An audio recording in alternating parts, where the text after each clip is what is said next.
Ver para crecer. Con el pastor Luis Ángel Díaz. Gracias por estar conectados a su programa Ver para crecer. El cambio comienza cuando reconocemos nuestra necesidad. Ese es el tema que hemos estado desarrollando en estas últimas semanas. Sí. El cambio comienza cuando reconocemos nuestra necesidad de cambiar, por supuesto, y eso es de las cosas más difíciles que existen, el reconocer la necesidad de cambio. Exactamente. Es fácil verlo en otros, pero difícil verlo en uno mismo. Sí. Así que, doctor Luis Ángel Díaz, gracias por la oportunidad que nos da de estar en su programa. Quiero preguntarle, ¿por qué el reconocimiento de la necesidad de cambiar fortalece la autoridad espiritual del líder? O sea, el reconocer que yo necesito cambiar algunas cosas en mí, no debilita mi autoridad, sino que la fortalece. ¿Ese principio es válido? Bueno, el caso es de que eso genera confianza. Eso es fundamental. Una organización que no genera confianza o un líder que no genera confianza, que no busque el crecimiento, básicamente es y que no demuestra coherencia entre lo que dice y lo que hace, básicamente está afectando gravemente a la organización. Y resulta que la verdadera autoridad no es la que se aparenta, ¿verdad? Porque de apariencias estamos plagados, ¿verdad? Sí. De apariencia pues estamos ya, como decimos aquí en El Salvador, curtidos, ¿verdad? Es decir, ya es extremo.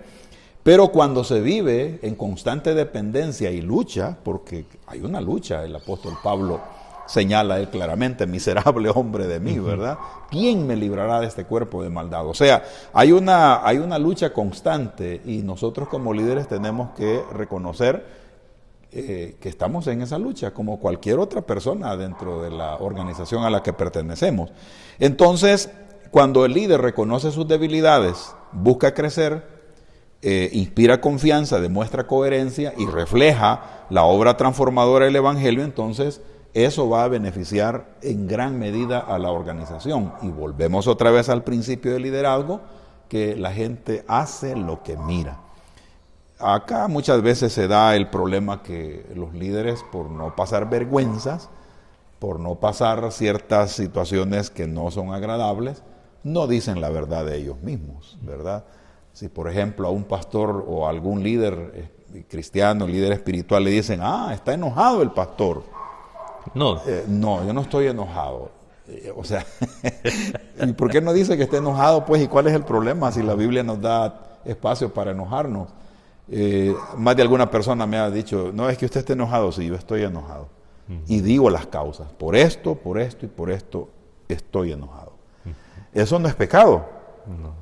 Pecado es que yo empiece a aplastar a la otra persona. Eso ya no está bien. Dice 2 Corintios 12, 9, 10, y me ha dicho, bástate mi gracia. Eso es lo que Pablo dice, que el Espíritu Santo le indicó.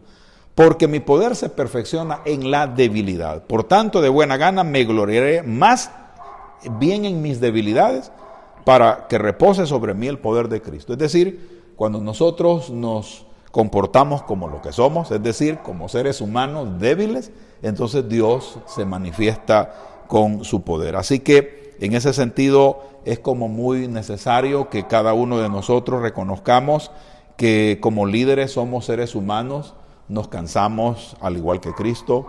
Cuando Cristo tenía sueño, Él se dormía. O sea, ¿cuál es el problema de dormir un rato? No hay ningún problema. Pero nosotros nos consideramos muy espirituales, ¿verdad? Yo en mi niñez recuerdo que estábamos viviendo en una ciudad, apenas creo que tenía 3 o 4 años, pero se me vino a la mente porque mi mamá antes era católica, ¿verdad? No sé cómo fue que se dio el caso, pero tengo en mi mente la imagen de ver al sacerdote y me pregunté yo en mi ignorancia de niño, ¿verdad? Bueno, ¿y será que este señor va al servicio sanitario? Porque en mi mente era tan la imagen pulcra, ¿verdad? Que tampoco era posible que fuera al servicio sanitario a hacer de sus necesidades. Imagínese usted hasta dónde puede una mente inmadura, porque yo era un niño, una mente inmadura. Pero resulta de que muchas veces nosotros queremos vender a las personas a quienes servimos una imagen de lo que no somos. Y eso perjudica mucho. No, que nos vean muy humanos. O sea, ¿está enojado? Sí, estoy enojado. ¿Está resentido? Sí, estoy resentido. ¿Y cuál es el problema? Pues por andar ocultando este tipo de sentimientos es que hacemos pensar a la gente que nosotros no tenemos problemas.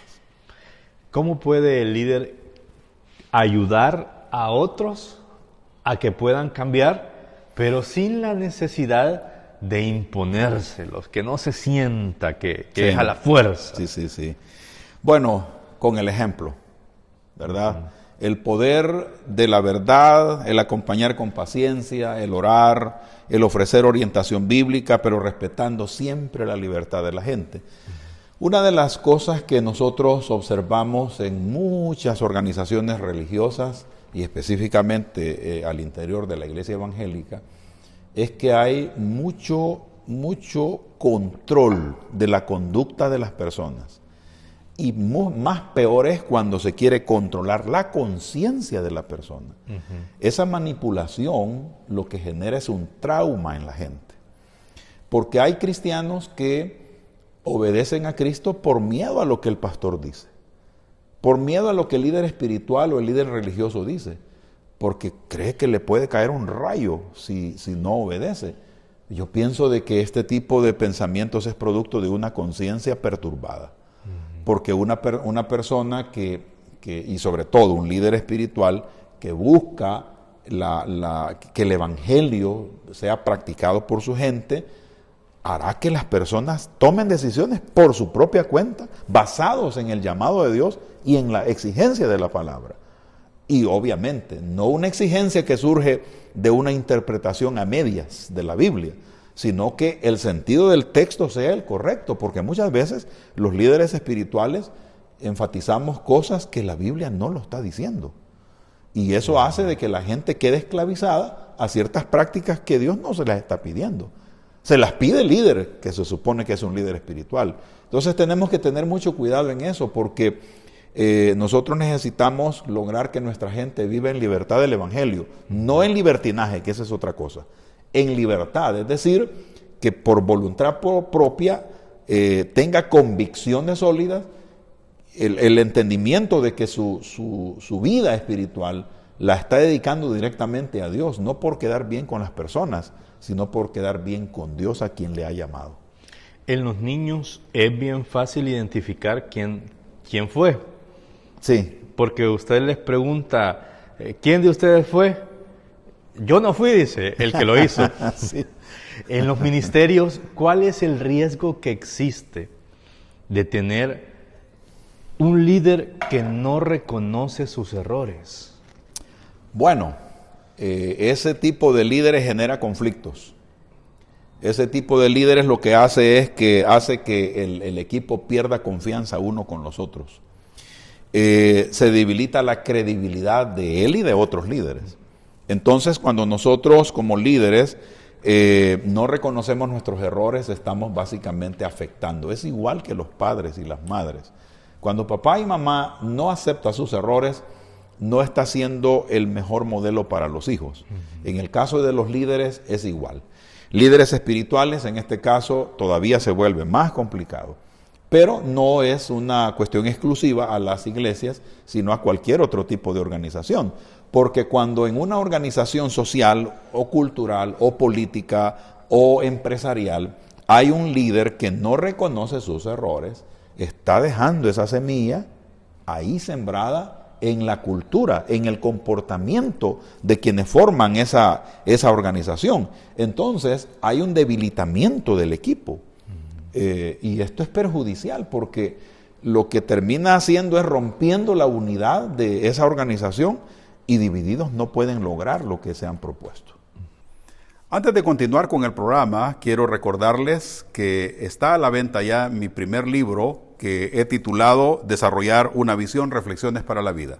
En él usted encontrará una ruta muy puntual para poder desarrollar su propio potencial y el de su familia. De igual forma, estoy animando a los jóvenes a través de este libro a que decidan por una ruta que les permita a ellos desarrollar todo el potencial que Dios ha puesto en sus vidas.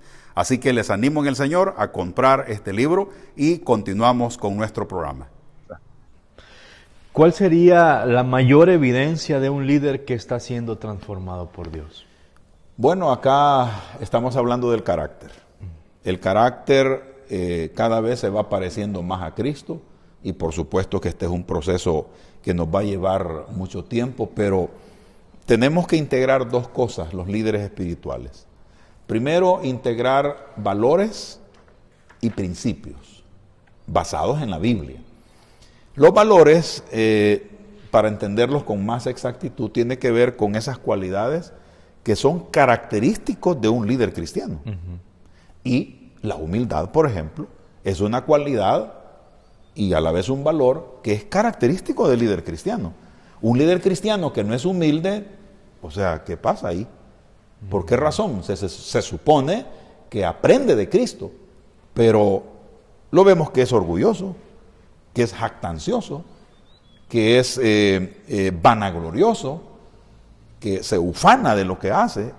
Esa cualidad no es un valor de un líder cristiano. Podrá ser de otro líder, pero no de un líder cristiano. Entonces, los valores vienen a ser las cualidades, características que corresponden a un líder cristiano. Y en cuanto a principios, tiene que ver con esas verdades que han sido descubiertas en la palabra y que esas no cambian. En la palabra nosotros encontramos principios bíblicos inalterables. Por ejemplo, Dios gobierna. Ese es un principio que todo líder cristiano tiene que tenerlo clarísimo. Por lo tanto, todas las decisiones y acciones que el líder cristiano tome, tendrá que someterlas al gobierno de Cristo. Pero cuando su principio de decisión no es ese, entonces va a terminar haciendo lo que mejor le parezca a él. Y eso termina dañando. Aparte de esto también el dominio propio, el espíritu enseñable, amor por las personas, sabiduría para decidir. Todos estos elementos vienen a ser básicamente evidencia de que el líder está aprendiendo de Cristo. Y digo está conjugado en un tiempo verbal donde eso es de manera permanente, ¿verdad? O sea, los líderes tenemos que estar aprendiendo siempre de Cristo porque las circunstancias nos pueden afectar. Por ejemplo, un líder que tiene como un principio de vida el ser un trabajador permanente e incansable del reino. Ese es un principio. Pero ¿qué va a pasar cuando tenga 80 años de edad? ¿Lo va a poder hacer? No. Es acá donde tiene que redefinirse ese valor. Porque ya no puede andar para arriba y para abajo cuando era joven. La mayor parte del tiempo tendrá que estar sentado, tendrá que estar acostado porque ya la edad no se lo permite.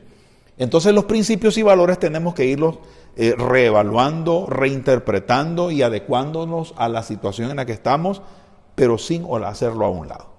¿De dónde proviene la mayor influencia que puede tener un líder? Bueno, esto tiene que ver con justamente el ejemplo y sobre todo la presencia del Espíritu Santo en él. Nosotros tenemos implicaciones en varios sentidos. Primero, en cuanto a la influencia del líder, la mayor influencia que nosotros podemos presentar es la del ejemplo, pero este ejemplo tiene que ser fortalecida por nuestra vivencia diaria con el Espíritu Santo, porque somos líderes cristianos. Y no importa que esté sirviendo en una organización cristiana o en una empresarial o social o política o religiosa, el líder cristiano debe ser ejemplo. Y por supuesto que va a tener que pagar el precio. Daniel fue un líder espiritual, pero a la vez un líder político en su tiempo. Sí. ¿Qué le pasó a Daniel? Pues terminó en el foso de los leones. O sea, por vivir correctamente terminó en el foso de los leones. A más de algún líder político que quiera ser verdadero cristiano, pues le va a tocar eso, ¿verdad? O sea, el riesgo de terminar en el foso de los leones. Pero si sus convicciones son firmes, Dios lo va a sacar de ahí y siempre va a estar victorioso. Entonces, en este caso, una vida transformada por el Espíritu Santo, por la palabra, por el Evangelio, es lo que va a dar básicamente una fortaleza y una influencia como líder a la organización a la que pertenece. En ese sentido de influencia, los beneficios que obtiene las personas a las que se discipulan y la formación de los colaboradores, ¿cuáles serían si el líder tiene las características que estamos hablando? Reproduce el modelo, se reproduce el modelo, eso es lo que nosotros necesitamos tener bien claro. Bueno, el caso es este, seamos líderes cristianos genuinos o no lo seamos, siempre va a haber una reproducción. ¿Del modelo bueno o malo? Del modelo bueno o el malo, siempre va a haber reproducción porque la gente termina creyendo en quien está enfrente. Y si esta persona ha estado manipulando, si este líder ha estado con una actitud autoritaria, eso va a terminar dañando a la gente, pero como si tienen una fe ciega, le van a creer. Es bastante común que dentro de grupos cristianos hay líderes autoritarios, los hay. Y a mí me causa cierta, incomodidad el escuchar a un líder que dentro de su organización es todo un perfecto autoritario, acusando a otro de ser autoritario. Y yo digo, pues este yo lo conozco, yo sé que este es autoritario, ¿y por qué está criticando a este que es autoritario? Claro. Y lo hace como que fuera libre pues de ese tipo de problemas. Nosotros tenemos que tener cuidado porque los modelos se reproducen.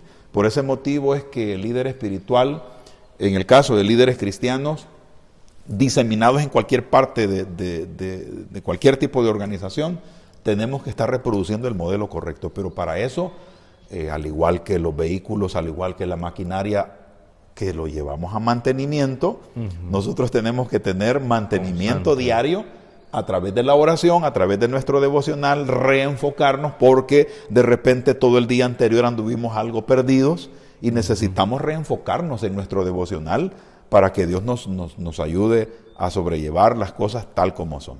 Ahora, cuando el líder asume la responsabilidad de ser enseñable, de ser influyente, pero en un sentido donde él es responsable con su vida. ¿Qué gana la iglesia? ¿Qué gana la organización cuando se tienen esta clase de líderes? Credibilidad.